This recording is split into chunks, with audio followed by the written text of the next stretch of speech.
Quiero compartir la palabra que el autor a los Hebreos ha escrito en el capítulo 11. Y ahí es donde el autor nos habla acerca de los héroes de la fe. Muchas personas son mencionadas, pero una en especial va a ser nuestro objeto de atención. Dice la palabra de Dios, el verso 23, por la fe, Moisés, cuando nació, fue escondido por sus padres por 3 meses porque le vieron niño hermoso y no temieron el decreto del rey. Por la fe Moisés, hecho ya grande, rehusó llamarse hijo de la hija de Faraón, escogiendo antes ser maltratado con el pueblo de Dios que gozar de los deleites temporales del pecado, teniendo por mayores riquezas el vituperio de Cristo que los tesoros de los egipcios, porque tenía puesta la mirada en el galardón. Por la fe dejó Egipto, no teniendo miedo de la ira del rey, porque se sostuvo como viendo al invisible. Por la fe celebró la Pascua y la aspersión de la sangre, para que el que destruía a los primogénitos no los tocase a ellos. Por la fe pasaron el Mar Rojo como por tierra seca, e intentando los egipcios hacer lo mismo, fueron ahogados.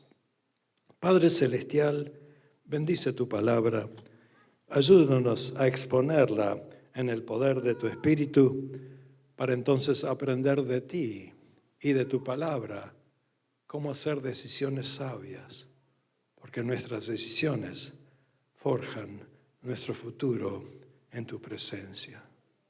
Rogamos que nos ilumines, abras nuestra mente y nuestro corazón para que podamos no solamente oír tu palabra, pero ponerla por obra. En el nombre de Jesús. Amén. La Biblia registra el hecho que como humanos hemos sido creados para hacer decisiones. Ustedes saben que la Biblia comienza con una decisión, si quedarse en la voluntad de Dios o hacer su propia voluntad. Si obedecer a Dios, que dijo, de todos los árboles comeréis, pero no de este. Pudo haber puesto cualquier cosa, pero puso un árbol como un emblema de vida. Un árbol de vida y un árbol de ciencia del bien y el mal. Y siendo tentados por Satanás, los humanos hicieron caso a la tentación. ¿Ustedes no saben que cuando coman van a ser como Dios? Van a tener conciencia de todo. Van a abrir los ojos.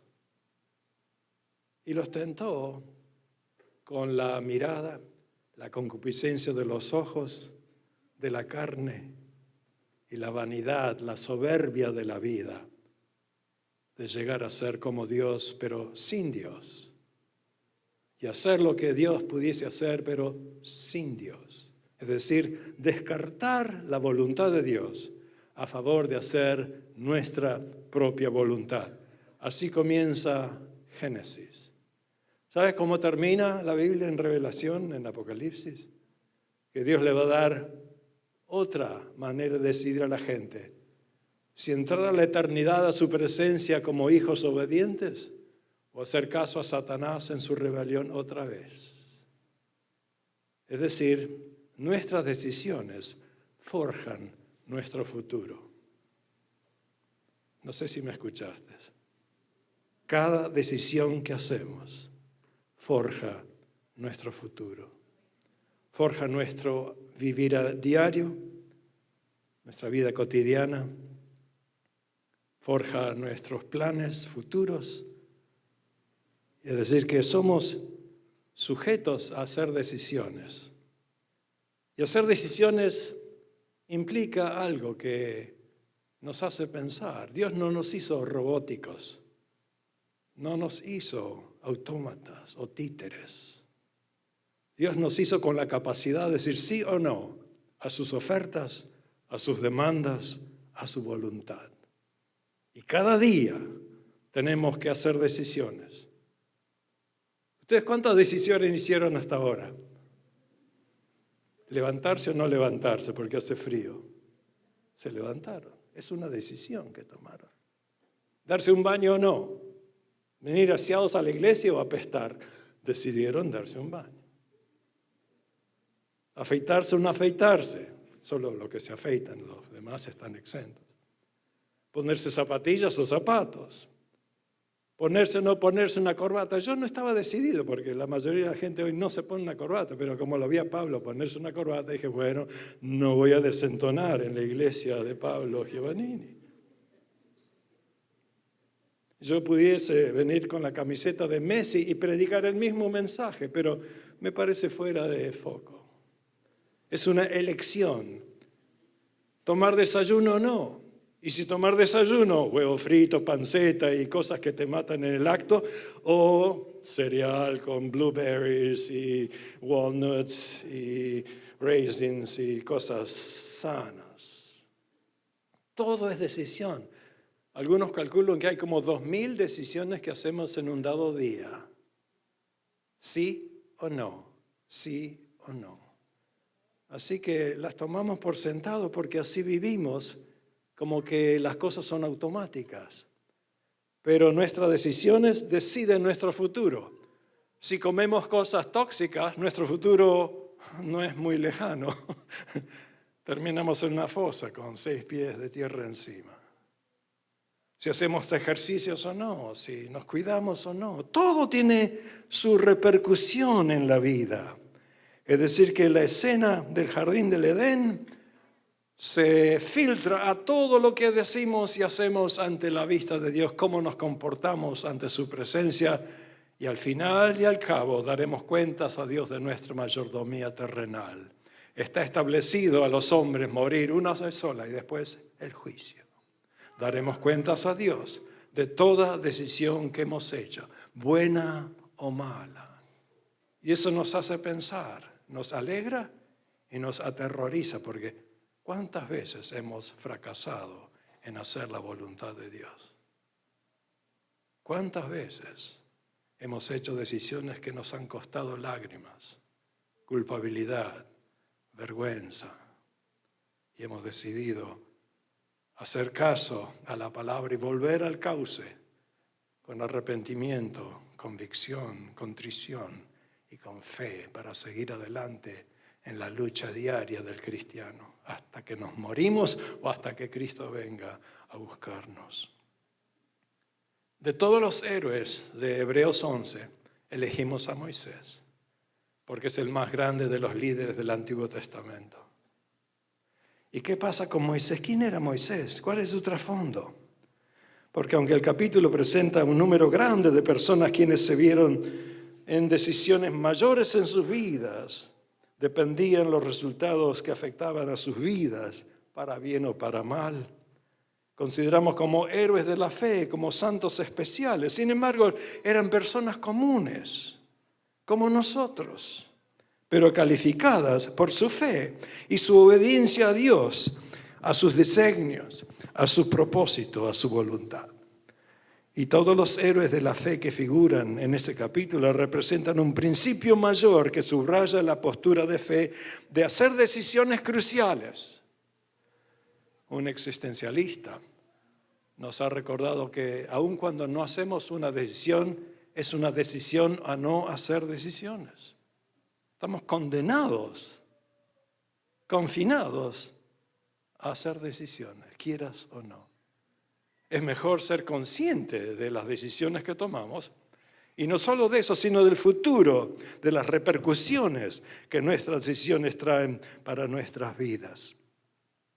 Derivamos el principio esencial del texto expuesto. Forjamos nuestro futuro mediante las decisiones que tomamos, no solo en las encrucijadas desafiantes, sino también a diario, a lo largo de nuestra vida bajo el sol. ¿Qué ejemplo nos da Moisés? Nos da un ejemplo doble: decisiones correctas y decisiones equivocadas. Durante la esclavitud del pueblo de Israel en Egipto por 430 años, los hebreos perdieron mucho la conciencia de quién es Dios. Tanto que cuando Moisés recibe el impacto de su presencia, dice: ¿quién eres? ¿quién digo a la gente que me está mandando? Porque ni conozco tu nombre. Imagínense, 430 años. Sin la palabra profética, las enseñanzas y todo eso. Solamente las tradiciones orales que los hebreos pasaron de unos a otros. Y cuando los padres de Moisés recibieron la noticia que Faraón estaba medio intranquilo porque el pueblo hebreo crecía, tenía muchos hijos, iba a alcanzar la longitud, la anchura, la longura del territorio de Egipto y dijo, no nos conviene que crezca tanto este pueblo, vamos a masacrar a todos los niños, a todos los varones, para que la población sea controlada. Edicto que era impresionante, matar a los chicos. Pero los padres de Moisés, por fe, dijeron, no vamos a hacer caso a ese edicto. ¿Y qué hicieron? Lo pusieron en una canasta, en un cesto, con betún y lo taparon. Y lo mandaron en el río Nilo, corriente abajo.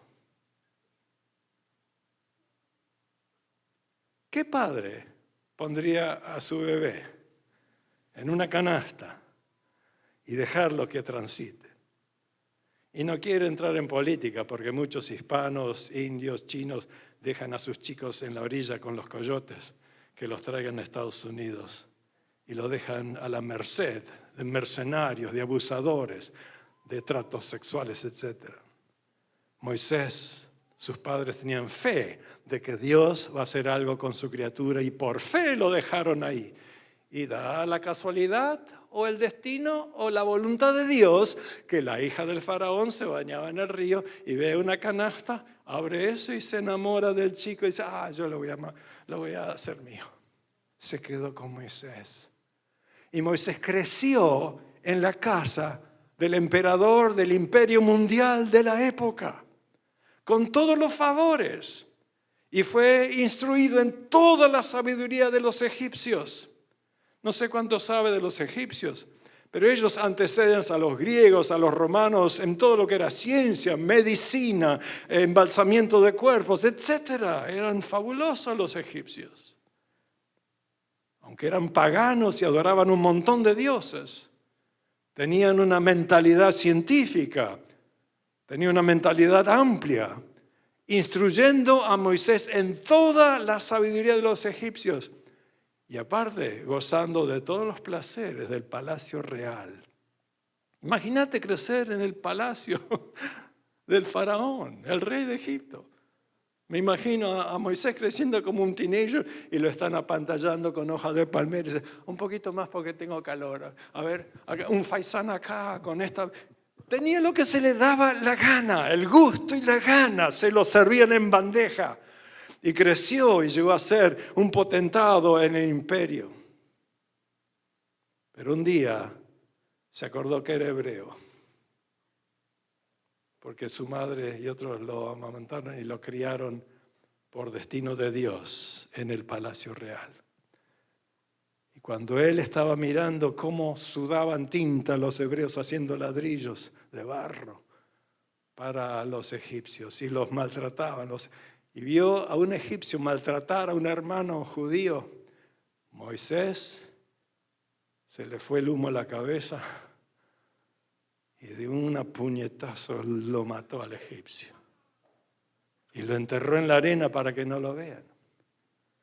Pero otro egipcio lo vio y dijo, tú eres el que hizo eso. Moisés tuvo que huir al desierto. ¿Por cuánto tiempo? 40 años. La decisión de matar o no matar al egipcio fue una decisión. Así que los padres de Moisés tuvieron que hacer una decisión crucial, o dejarlo río arriba o abajo para que Dios se encargue. Y si uno es madre o padre o está planeando llegar a hacerlo, tenemos que considerar qué legado vamos a dejar en cada decisión que afecta a la vida de nuestros hijos. Qué conducta, qué actitud, qué intención, para bien o para mal, que será un ejemplo observacional que quedará grabado en el corazón de tus hijos para siempre. Y será un factor que afectará su existencia, su estilo de vida, su fe, su conducta, cómo enseñar la palabra, el camino, la voluntad de Dios y guiarlos en las experiencias, en las ramificaciones de sus elecciones sin dejar las cosas al azar. Cuando Moisés llegó a ser adulto, dice, educado en toda la sabiduría de los egipcios, gozando de los privilegios, tuvo que elegir si quedarse en el molde o ayudar al pueblo. Y empezó ayudando al pueblo con una decisión que fue fatal, matando al egipcio. Hizo que él fuese un peregrino, advenedizo, errante por la tierra. La definición propia de Moisés no dependió del sistema familiar, del entorno, de los amigos, de las corrientes. Tampoco las circunstancias fueron las que definieron su ser. Él eligió el camino de Dios, de obedecer a Dios y libertar a su pueblo. Cuando Moisés se preguntaría, ¿quién soy? ¿Soy egipcio? ¿Miembro de la casa de Faraón? ¿Rico, poderoso, famoso? ¿O soy hebreo, despreciado, vagabundo, itinerante, llevando la carga de todo un pueblo sobre mis hombros? ¿Qué identidad puedo dejar como un legado a la posteridad? ¿Quién nos define, hermano, hermana? ¿Quién te define? ¿Tu cultura? ¿Tu familia? ¿Tu rango? ¿Tus posesiones? ¿De dónde derivas tu esencia de ser, tu persona, tu modo de vivir? Moisés no se dejó atrapar por las corrientes seculares, decidió aliarse al pueblo de Dios, sufrir las consecuencias, vislumbrar las consecuencias, mirando el galardón, dice el libro a los Hebreos, en la presencia de Dios que lo llamó a hacer su voluntad. Los placeres terrenales palidecieron ante la perspectiva del gozo eterno de la presencia de Dios. Moisés adoptó una perspectiva trascendental, superior, metacognitiva. No se encerró en las minuciosidades y las trivialidades de la vida de Egipto que le brindó el destino. Moisés adoptó y contempló la realidad invisible de los humanos, la presencia del Dios viviente que lo acompañó. Así que aprendamos algo de Moisés, que más allá de las trivialidades de este mundo, del acomodo a las exigencias culturales del entorno, debemos adoptar una postura dependiente en la eternidad, con significado real, y traer lo trascendental a lo trivial de nuestra vida y calificar todo lo que hacemos, quiénes somos y todo lo que logramos para la gloria de Dios. Esa es la mirada de Moisés. Él perseveró en su decisión sin temer la ira del emperador, de la potencia mundial. No hizo caso a la opinión de sus contemporáneos. Y la prueba de su perseverancia radicó el hecho que un día Dios, cuando el pueblo se quejaba tanto y lo tenía hasta acá de sus cosas a Moisés, Dios lo tentó a Moisés y dice, Moisés, ¿tú quieres que yo borre del mapa a este pueblo y haga de ti una nación mejor? ¿Qué oferta, no? Que Dios le daba el permiso de barrer a todo el pueblo. Y él como pastor dice, no, son haraganes, son pendencieros, se portan mal, se quejan, critican todos los mensajes que doy todos los sábados, pero son tu pueblo y yo soy su pastor. Bórrame a mí del libro de la vida, pero presérvalos a ellos. ¿Te das cuenta? ¿Qué corazón tenía Moisés? No pensaba en sí mismo, era descentrado. Él eligió hacer la voluntad de Dios y rendir su vida en sacrificio por sus semejantes, en lugar de seguir con la batahola del pueblo que le pedía codornices, le pedía pepinos y ajos y cuantas cosas. Se quejaban todos los días, lo tenían hasta acá Moisés. Y qué tentación. Moisés, ¿querés que haga un pueblo mejor de tu posteridad. Y Moisés dice, no, yo elijo ser el pastor de este pueblo, rebelde, obstinado, de cerviz dura, quejoso, pero es tu pueblo. ¿Por qué no dicen amén ustedes? Capaz que así los ven sus pastores a ustedes, no sé. Ojalá que no. Ojalá que no. Que son amorosos, como que se derriten. Ven al pastor y se les cae la baba al piso. Digamos, a Moisés lo trataron muy mal todos los días. En fin, era su pastor. Se perseveró en guardar los mandamientos, ser fiel a Dios. Así que todo lo que hizo Moisés era decidir hacer la voluntad de Dios, cueste lo que cueste, aunque a él lo borren del libro de la vida. Pero también hizo decisiones erróneas. A pesar de la grandeza de Moisés, las Escrituras presentan sus fallas, sus decisiones equivocadas y las consecuencias de tales decisiones. En el momento de ira, cuando mató al egipcio, al ver que el egipcio maltrataba a un judío, tuvo que huir y ser peregrino y alejado de su pueblo, desterrado en el desierto por 40 años. Como si era poco, en su condición de peregrino desplazado, vio una chica bonita, se casó con ella, pero era de los egipcios y tuvo muchos problemas matrimoniales a causa de su matrimonio. Inclusive le nació un hijo y en vez de circuncidarlo para guardar la ley de Dios, el pacto de Abraham y todo eso, se olvidó. Hasta que un ángel lo confrontó y le vio matar por no obedecer a Dios. Y dado al terror que tenía, al castigo de Dios, se portó bien, lo circuncidó y se quedó en el molde. Así que Moisés no era un hombre perfecto, era un hombre que erró en olvidar el mandato de Dios. Luego de haber ayunado 40 días y estar ante la presencia de Dios al guiar al pueblo, quejoso, se fue a la montaña donde Dios le dice, ¿por qué no ayunás, orás y yo te voy a hacer esto? Y le dio las 2 tablas de la ley. Después de 40 días, 40 noches, Moisés baja y su rostro le brillaba, tanto que los hijos de Israel no querían ni verlo, porque el resplandor de la gloria de Dios hacía que el rostro fuese como un ángel. Y vino con las 2 tablas de Moisés, de la ley de Dios. Y cuando vio que al pueblo que tenía una orgía, lo dejaron tranquilo al pueblo 40 días y se desparramó la cosa. Y tenía una orgía, bailando, danzando, y se hicieron un ídolo de oro, un becerro de oro, y estaban adorando al becerro. Y Moisés otra vez le voló la tapa de los sesos, agarró las 2 tablas y las partió.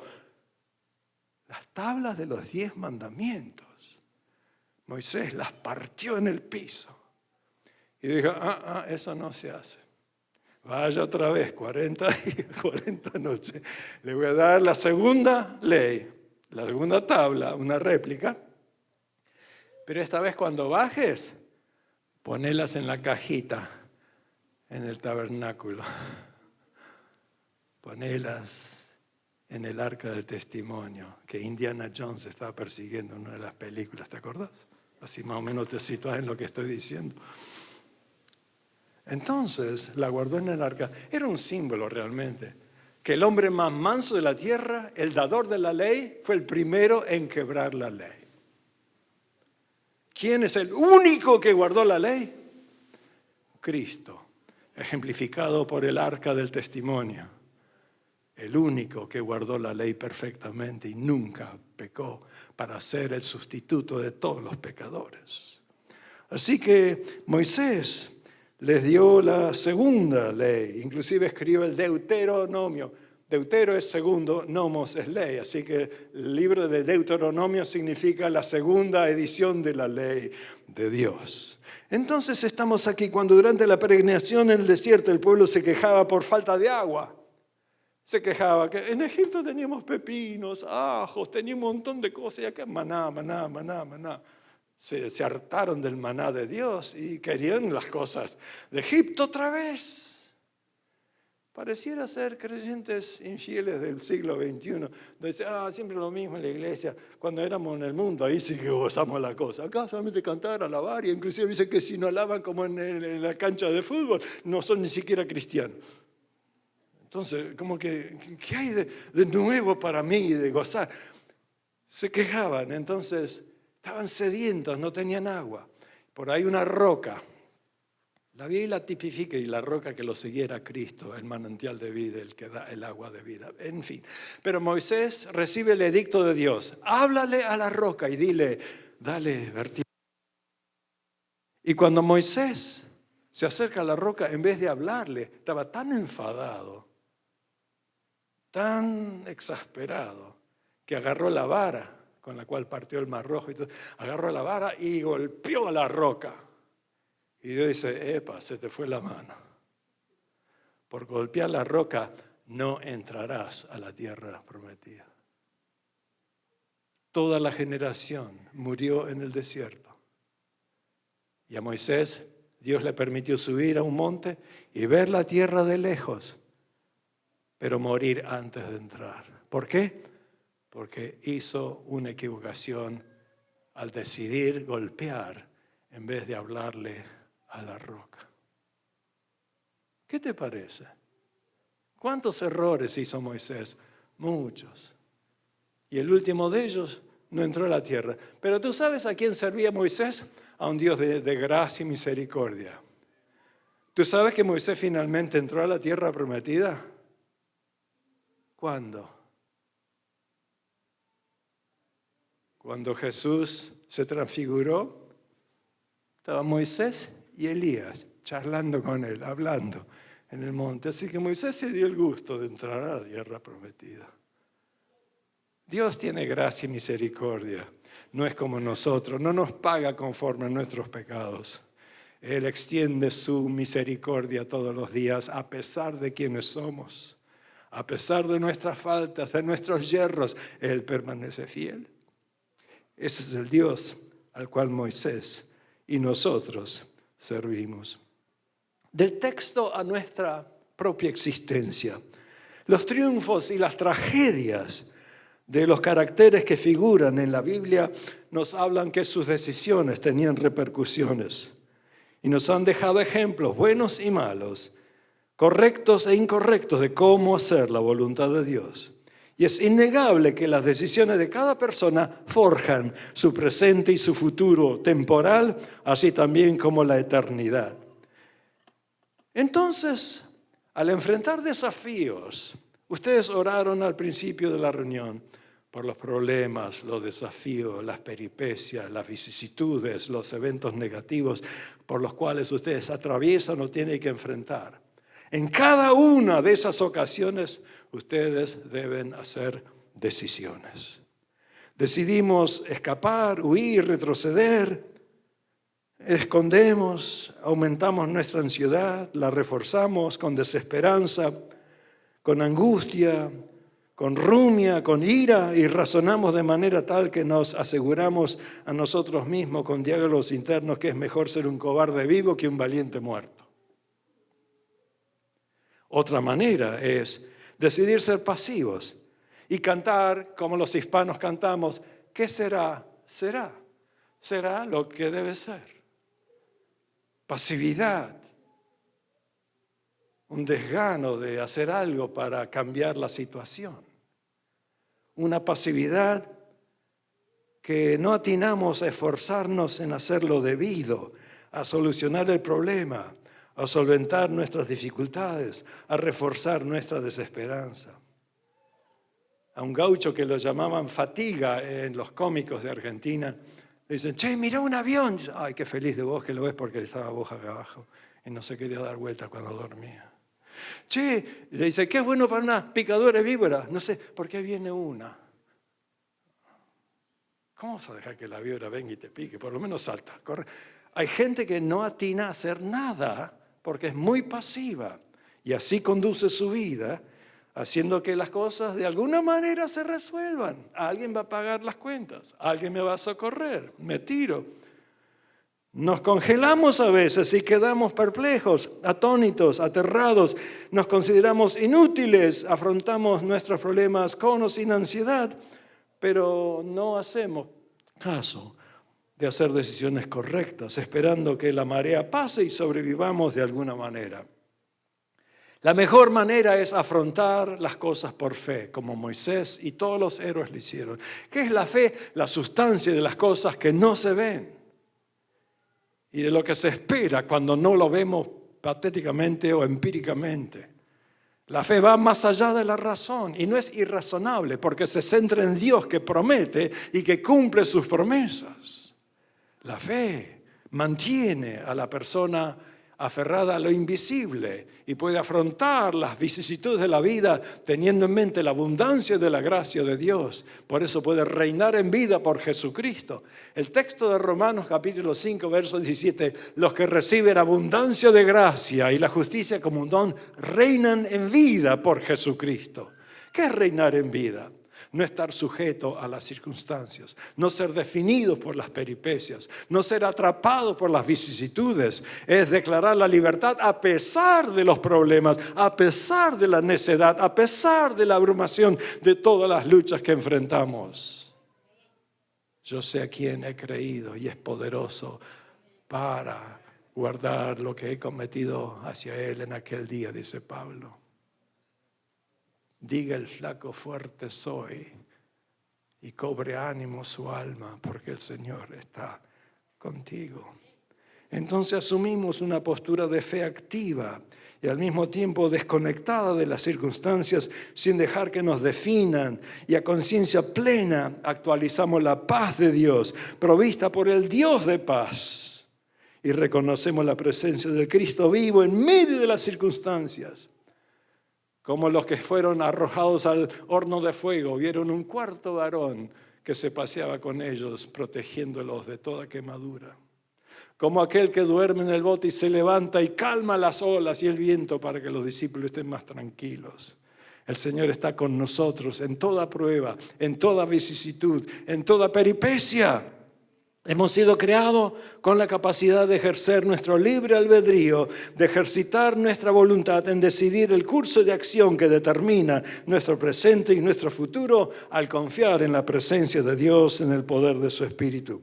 Nuestra perspectiva, nuestra disposición, nuestra motivación, nuestra manera de pensar y hacer las cosas determina nuestras elecciones y la manera en la cual elegimos hacer frente a la adversidad, a los problemas de la vida.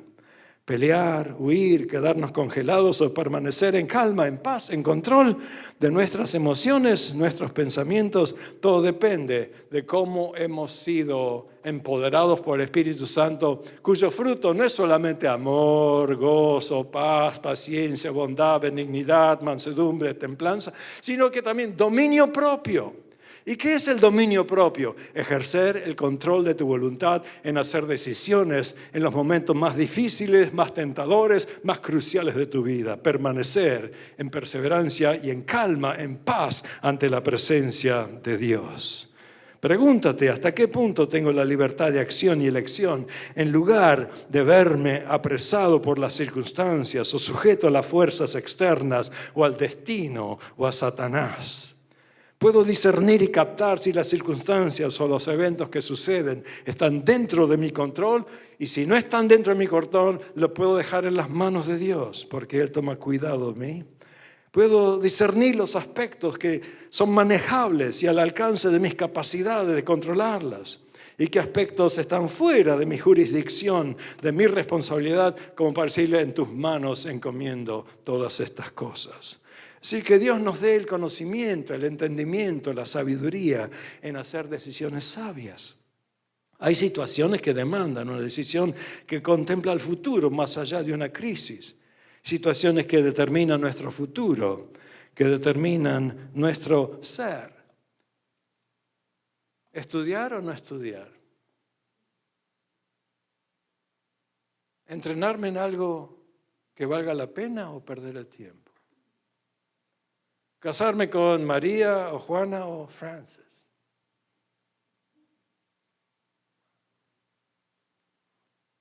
moverme de Argentina a Estados Unidos o quedarme en el molde. Tener hijos y cuántos. Educarlos hasta qué punto.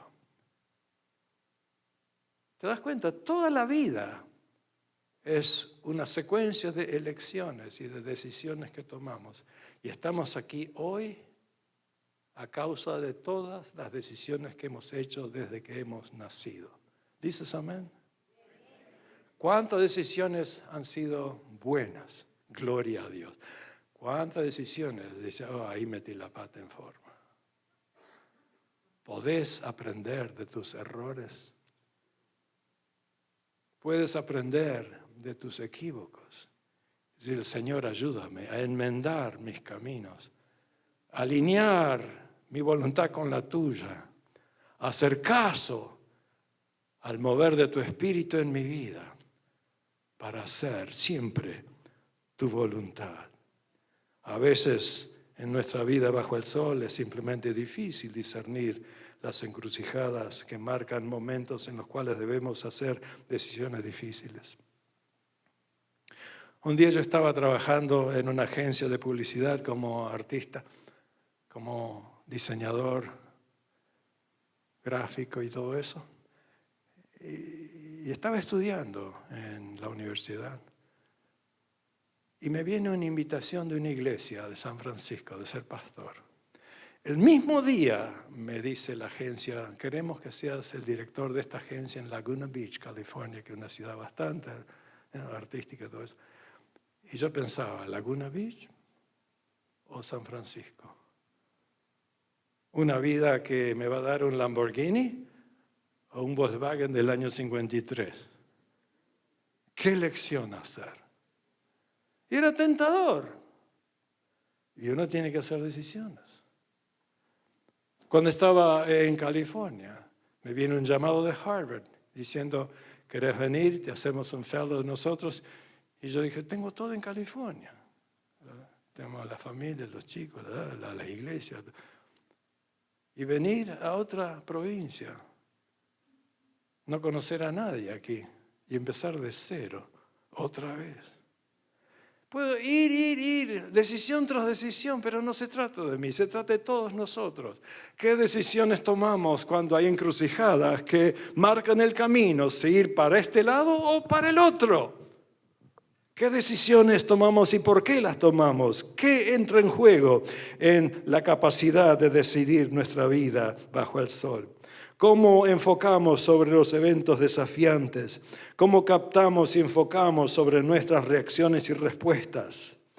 Porque a veces queremos abandonar, a veces queremos dejar todo, a veces es mucho pelear y seguir peleando, a veces no tenemos la fe o la esperanza de seguir como siempre. Y sin embargo Dios nos ayuda a través de las peripecias a recapacitar, a alzar nuestra vista y a hacer decisiones no tan equivocadas. Enfocamos sobre nuestro ser y vernos capaces de decidir sabiamente ante la presencia de Dios. Examinemos las posibles consecuencias de las elecciones diarias. Cuando nos pasa algo malo, se agujerea el techo y llueve, ¿cómo atribuimos significado a eso y cómo decidimos el curso de acción? A veces decimos, Satanás hizo un agujero en el techo para arruinarme el día. ¿Qué sabes si es un ángel que hizo el agujero para que mires para arriba de vez en cuando? Perdemos $100 y dice, Señor, ¿por qué?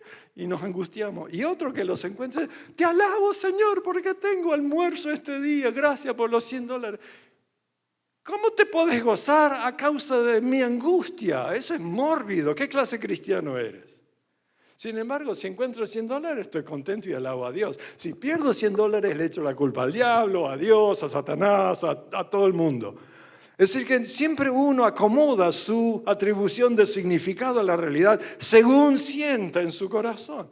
Pero ojalá que podamos ver las cosas diferentes, que en todo y por todo hay un Dios en el cielo que nos ayuda no solamente a reaccionar automáticamente, sino a responder con sabiduría y darle gloria a Dios.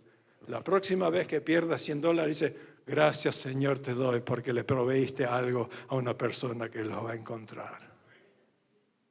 ¿Podés hacer eso? Es difícil hacer eso. Te cae la suegra y dice, me voy a quedar con vos 3 semanas. Señor, te doy gracias porque mi suegra viene y va a forjar mi paciencia, mi longanimidad, mi gracia, mi misericordia. Todo ayuda bien a los que a Dios aman, ¿sí o no? Porque no son las cosas en sí, sino las atribuciones que les damos a las cosas los que nos perturba. Si cambiamos nuestra perspectiva, nuestra manera de razonar y nuestra manera de atribuir significado, cambiamos nuestras emociones y podemos darle gloria a Dios en medio de las pruebas. A Pablo y Silas los aporrearon y ahí estaban apaleados y en la cárcel, en el cepo con cadenas, y a medianoche, heridos como estaban, comenzaron a cantar himnos en la celda. Tanto que Dios hizo un terremoto y rompió las rocas, abrió las cárceles. En inglés era el primer rock concert que dieron los cristianos en Europa y los libertó a ellos de las cadenas de esclavitud del Imperio Romano. ¿Qué te parece? Dios en medio de la alabanza de 2 prisioneros que no hicieron caso a sus heridas o a sus cadenas, sino que vieron, somos dignos de sufrir por la causa de Cristo Jesús, por la cual estamos en cadenas. A veces sufrimos y experimentamos el mal, no debido a la voluntad de Dios en cuanto al Evangelio, sino porque nos portamos mal. Teníamos los teenagers, los hijos, yendo a la escuela secundaria en pleno invierno, y querían zapatillas y en shorts y todo eso. Te vas a resfriar, vas a tener polvo. Los teenagers no te hacen caso. Se van en zapatillas, sin medias, sin saco, en pantalones cortos, a la escuela, para demostrar que ellos son capaces de hacerlo, simplemente porque son capaces de hacerlo. Y nosotros afligidos, porque después viene con nariz y con moco y cuántas cosas más. Te las buscaste, ¿qué querés que te diga? No le eches la culpa ni al diablo, ni a Dios, te las buscaste. Así que a veces sufrimos por culpa de nuestra necedad. Muchas veces sufrimos por causa de otros también. ¿Qué elecciones tenemos en la vida cuando nosotros hemos metido la pata? ¿Qué elecciones tenemos que hacer cuando otros nos afligen? ¿Qué elecciones debemos hacer cuando Satanás está detrás de nuestro con su aguijón? ¿Qué elecciones debemos hacer cuando Dios es el que quiere que suframos por su causa? ¿Te das cuenta? Hay que discernir de dónde viene la cosa para hacer una decisión correcta. ¿Cómo tratar con las consecuencias de nuestras decisiones? Con responsabilidad. Podemos aprender de nuestros errores, ¿sí o no? Moisés aprendió de sus errores. Me atrevo a decir que en general, aún entre cristianos, no todas nuestras decisiones han sido sabias. Moisés ha sido un claro ejemplo, no solo de la decisión correcta, sabia, que arrojó resultados deseables, excelentes, sino también de las equívocas, que arrojó muy malos resultados. Son las decisiones que tomamos y que son equivocadas, un puntal en el camino, es como una luz roja que dice, no vayas para allá, quédate tranquilo, cambia el curso de acción, arrepentite y hacer la voluntad de Dios. Entonces, desarrollar perspicacia y captar la voluntad de Dios y atribuir significado a la experiencia, porque repito, las experiencias en sí no son las que nos perturban, es la atribución de significado que le damos a las mismas. Y al contemplar la vida como un drama y contratar el libreto o el rol que debemos jugar, podemos editarlo, podemos cambiarlo, podemos cambiar el curso de nuestra vida por las decisiones que hacemos. Me atrevo a decir que ninguna victoria es una victoria en sí que perdura para siempre. Ninguna derrota es una derrota final que perdura para siempre. Aprendamos a hacer decisiones en las derrotas y en las victorias para seguir adelante y aprender de ambas circunstancias, buenas y malas. Porque en todas las cosas Dios puede darnos sabiduría y decir, metiste la pata, arrepentite. Consagrate, dedicate. Deje el impío su camino y vuelva a Dios, que es amplio en misericordia y en perdonar. Buscad, si mi pueblo se humillare y buscare mi rostro, yo sanaré su tierra, yo los bendeciré. Ese es el Dios de la gracia, de la misericordia, del poder que renueva nuestras fuerzas, nuestra mente, nuestra voluntad, para ver que las consecuencias de nuestras decisiones, si son gravosas, si han hecho que otras personas sufran a causa de nuestras acciones o se desvían del camino por culpa nuestra, que nosotros podamos realizar la realidad de nuestras acciones pecaminosas, arrepentirnos, confesar, reconocer nuestras faltas, pedir perdón, retribuir, enmendar, hacer lo correcto y no solo pagar nuestras deudas, sino seguir adelante haciendo caso a la voluntad de Dios, porque Dios es fiel y nos puede ayudar a continuar en el camino. Reconozcamos que debemos estar guiados por Dios. ¿Y qué nos ayuda a hacer decisiones sabias? La palabra de Dios. La Biblia nos enseña en todo y por todo de cómo hacer la voluntad de Dios en las circunstancias buenas y malas. Segundo, el Espíritu Santo que está dentro de nosotros y que nos redarguye desde adentro diciendo, ¿por qué estás haciendo esto? ¿Por qué vas por este camino? Y tenemos la elección de tapar su voz o hacerle caso. Y de rendirnos y decirle, yo no tengo fuerzas, soy débil, puedo caer. Dame la fuerza de ser valiente, afrontar la situación y salir más que un vencedor. En mi carne no puedo, pero todo lo puedo en Cristo que me fortalece. Es decir que la palabra y el Espíritu Santo, pero también la doctrina de los apóstoles, la sabiduría agregada del pensamiento cristiano vertido a través de 21 siglos, las buenas tradiciones cristianas, los buenos libros, los buenos consejos de hermanos quienes nos pueden asesorar según su capacidad de hacerlo. Y por último, el sentido común. El sentido común. Dios y su palabra, el Espíritu Santo, la iglesia con tus tradiciones y consejos y erudición, y el sentido común que nos hace ver que tenemos que usar nuestra mente. Dios te quitó los pecados, no tu cerebro, todavía lo podés usar. Usa tus capacidades racionales, naturales, tu sentido común para hacer caso de la voluntad de Dios. Por fe, Moisés eligió desprenderse de todo lo que tenía a mano, porque tenía en mente un galardón mayor. Te invito a reflexionar sobre ese pasaje. Decir, en mi vida tengo que hacer muchas decisiones, tal vez mañana, o esta semana, o este mes. Ayúdame, Señor, a hacer las decisiones correctas. ¿Dices amén?